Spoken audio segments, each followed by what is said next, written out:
إن الله اشترى من المؤمنين أنفسهم وأموالهم بأن لهم الجنة يقاتلون في سبيل الله فيقتلون ويقتلون وعدا عليه حقا في التوراة والإنجيل والقرآن ومن أوفى بعهده من الله فاستبشروا ببيعكم الذي بايعتم به وذلك هو الفوز العظيم. التائبون العابدون الحامدون السائحون الراكعون الساجدون الآمرون بالمعروف والناهون عن المنكر والحافظون لحدود الله وبشر المؤمنين. ما كان للنبي والذين آمنوا أن يستغفروا للمشركين ولو كانوا أولي قربى من بعد ما تبين لهم أنهم أصحاب الجحيم. وما كان استغفار إبراهيم لأبيه إلا عن موعدة وعدها إياه فلما تبين له أنه عدو لله تبرأ منه إن إبراهيم لأواه حليم.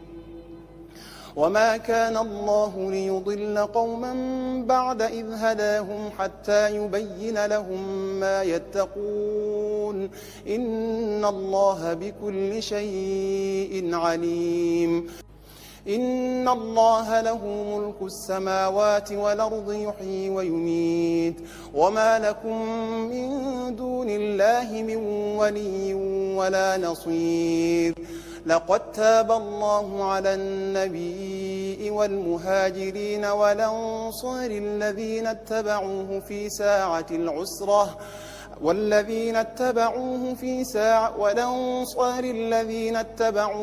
ساعة العسرة من بعد ما كاد تزيغ قلوب فريق منهم ثم تاب عليهم إنه بهم رءوف رحيم. وعلى الثلاثة الذين خلفوا حتى إذا ضاقت عليهم الأرض بما رحبت وضاقت عليهم أنفسهم وظنوا أن لا ملجأ من الله إلا إليه ثم تاب عليهم ليتوبوا إن الله هو التواب الرحيم. يا أيها الذين آمنوا اتقوا الله وكونوا مع الصادقين.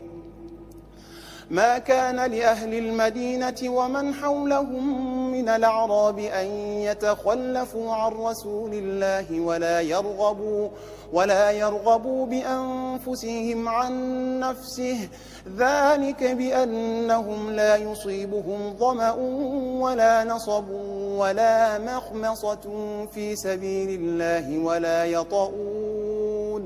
ولا يطؤون موطئا يغيظ الكفار ولا ينالون من عدو نيلا إلا كتب لهم به عمل صالح إن الله لا يضيع أجر المحسنين.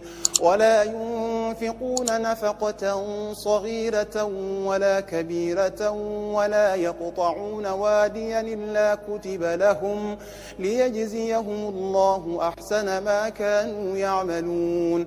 وما كان المؤمنون لينفروا كافة فلولا نفر من كل فرقة منهم طائفة ليتفقهوا في الدين ولينذروا قومهم إذا رجعوا إليهم لعلهم يحذرون.